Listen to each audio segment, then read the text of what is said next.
Hello friends, आज एक नए वीडियो में फिर से आप सबका स्वागत करता हूं। और आज का वीडियो थोड़ा अलग होने वाला है और असम में कैसे की जाती है, ये जो आप पीछे देख सकते हैं, ये खेती कैसे करते हैं और ये किस चीज़ का पेड़ है और ये क्या पौधा है, मैं आपको दिखाने वाला हूं। और वीडियो को इसलिए बिना स्किप किए अंत तक देखते रहिए और मैं डिटेल में बताने वाला हूं कि ये खेती कैसे की जाती है। दोस्तों, मैं अभी खड़ा हूँ एक खेत में जो कि है सुपारी की खेती। आप देख सकते हैं ये सुपारी के पौधे हैं और अभी मैं सुपारी खेत के बारे में आपको दिखाने वाला हूँ और कैसे की जाती है सुपारी की खेती। और इसके लिए आपको कितना ज़मीन चाहिए होगा और कितने ज़मीन पे आप कितने पौधे लगा सकते हैं, तो थोड़ा डिटेल में ये वीडियो बनने वाला है। अगर आप भी सुपारी की खेती करने में इंटरेस्ट रखते हैं तो प्लीज़ वीडियो को देखते रहिए। तो चलिए, पहले मैं थोड़ा मेरा खेत दिखा देता हूँ, उसके बाद मैं डिटेल में आपको बताने वाला हूँ कैसे की जाती है सुपारी की खेती। तो चलिए देख लीजिए मेरा खेती।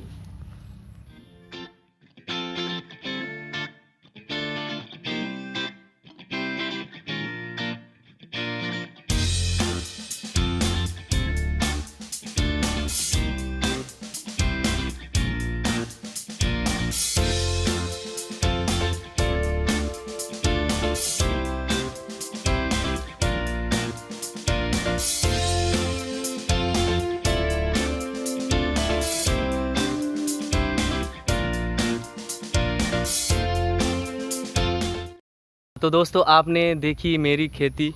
तो चलिए मैं आपको थोड़ा थोड़ा करके डिटेल में बताने वाला हूँ कैसे की जाती है सुपारी की खेती और क्या है इसके फ़ायदे और कितना वक्त लगता है इसके प्रोडक्शन में। तो चलिए मैं अपना खेत दिखाते हुए आपको बताता जाऊँगा। दोस्तों, ये जो सुपारी के पौधे हैं, इसको पहले तो किसी एक जगह पे लगाया जाता है। मतलब इसके ये जो सुपारी है वो एक जगह लगाया जाता है और वो पौधे एक साल में, लगभग साल भर में आपका इसका जो साइज़ है वो लगभग, इसकी जो ऊंचाई है वो 1 से 1.5 फीट जब ऊंचा हो जाता है। मतलब मैं आपको दिखा रहा हूँ, ये जो है ये लगभग 1 साल हो गया है इस पौधे को, हमने सुपारी लगाया था। तो ये जब इतना सा साइज़ हो जाता है, मतलब 1.5 से 2 फीट या 1 फीट, तब जाके आप उसे खेत में लगा सकते हैं। दोस्तों, ये जो सुपारी के पौधे लगते हैं, इसके जो डिस्टेंस है वो मैं आपको बता देता हूँ। उसके लिए डिस्टेंस है 8 फीट। मतलब एक पौधे से लेकर दूसरे पौधे के लिए आपको डिस्टेंस मेंटेन करना पड़ेगा 8 फीट। तो इसके डिस्टेंस अगर कम होते हैं तो भी प्रॉब्लम ये है कि इसकी जो प्रोडक्शन है वो कम हो जाते हैं। और कुछ लोगों का मानना ये है कि सुपारी के जो पेड़ होते हैं उसके जो पत्ते हैं, ठीक है, ये टहनियाँ हैं, वो जब बड़ा हो जाए, एक से दूसरे में टच ना हो, तो वो सुपारी के खेत के लिए अच्छा होता है। और दोस्तों, ये लगाया जाता है ज़्यादातर वो सीज़न में, मतलब जून या जुलाई में, ठीक है, मई से लेकर जून जुलाई, इन महीनों में ये सुपारी की खेती लगाई जाती है। और दोस्तों, ये इसके जो रख रखाव की बात अगर आप करते हैं तो उसमें क्या होता है, ये जो अभी घास हो रखा है इसको साफ़ करके रखिए। हम साफ़ करने वाले हैं क्योंकि अभी बारिश का मौसम है तो साफ़ नहीं कर पा रहे हैं। और अगर दोस्तों ये साफ़ करके रखेंगे तो ये खेत के लिए अच्छा है, नहीं तो ये घास की वजह से इस पेड़ पे, सुपारी के पेड़ों पे इसका बुरा असर पड़ता है। और दोस्तों, सुपारी की खेत के फ़ायदे के बारे में बात करूं तो ये आपको बहुत अच्छी फ़ायदे दे सकते हैं अगर ये पौधे अच्छे से उग जाए और ये पौधे बड़े हो जाए।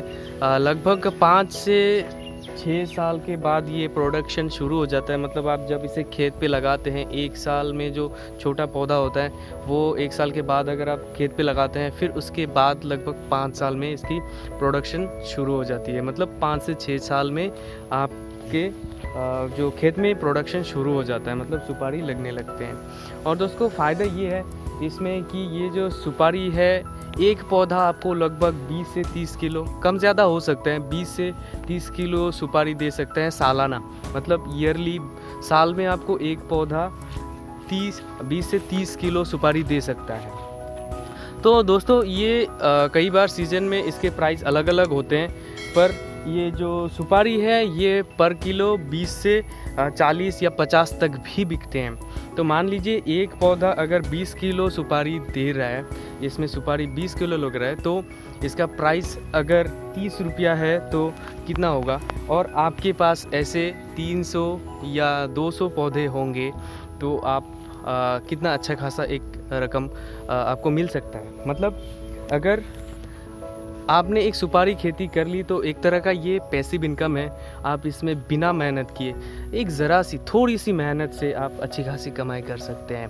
फ़िलहाल तो इसमें टाइम लगेगा, 3-4 साल बाद ही इसमें लगेगा, क्योंकि हम लोगों ने ये जो खेती किया हुआ है ये लगभग अभी 2 साल हो गया है। इससे और 2 या 3 साल टोटल 5 या 6 साल में प्रोडक्शन स्टार्ट हो जाता है। तो दोस्तों ये इसकी सुपारी खेती की जो प्रोडक्शन है इससे स्टार्ट होने से पहले, मतलब सुपारी लगने से पहले आप इसमें क्या कर सकते हैं, दूसरे खेती भी कर सकते हैं बीच में। जैसे कि ये लाइन है, इसके बीच में आप कर सकते हैं। इसमें आप केले का पौधा भी लगा सकते हैं। आप देख सकते हैं इसमें केले का पौधा लगाया हुआ है, तो इससे भी आपको एक अच्छी खासी प्रोडक्शन मिल जाएगी। केला भी आजकल बहुत महंगा हो गया है, आप जानते हैं। और आप इतना अच्छा प्रोडक्शन नहीं भी कर सकते हैं तो खुद के खाने के लिए भी तो चल जाएगा। और दोस्तों इसमें आपको कितनी ज़मीन चाहिए कितने पौधों के लिए वो भी मैं आपको बता देता हूँ। इसमें दोस्तों 8 फीट के डिस्टेंस के हिसाब से अगर आप कैलकुलेट करेंगे, अभी फ़िलहाल जो आपने मेरा खेत देखा है उसमें लगभग 300 या 350 पौधे हैं। और मेरे पास यहाँ पे ज़मीन 1.5 बीघा ज़मीन है। 1 बीघा लगभग मान लीजिए 14,400 स्क्वायर फीट से यहाँ पे 1 बीघा होता है, मतलब 120 फीट बाय 120 फीट की ज़मीन है। तो यहाँ पे मैंने 300 या 350 पौधे लगाए हैं। और दोस्तों आप भी अगर सुपारी की खेती करने में इंटरेस्ट रखते हैं या आपको भी लगता है कि आपको ये अच्छा खासा मुनाफा दे सकते हैं, और आपकी ज़मीन है और जिस पे आप दूसरी खेती अच्छे से नहीं कर सकते, मतलब जो टेम्परेरी धान वगैरह होते हैं वो आप नहीं कर पाते हैं, तो आप इसमें कर सकते हैं। धान से तो बहुत अच्छी खासी रकम ये दे सकते हैं सुपारी की खेती। माना कि थोड़ा टाइम ज़रूर लगेगा 5-6 साल, पर 5-6 साल के बाद भी आपको ये अच्छा खासा अर्निंग दे सकता है। जैसे कि मान सकते हैं 5-6 साल के लिए आपका एक इन्वेस्टमेंट है और ये एक अच्छी खासी पैसिव इनकम दे सकता है। अगर आप गांव में हैं और आपके पास ज़मीन है तो आप सुपारी की खेती ज़रूर कर सकते हैं। तो दोस्तों आपने देखा कैसी होती है सुपारी की खेती, और मैंने कोशिश की है आपको पूरा डिटेल में बताऊं।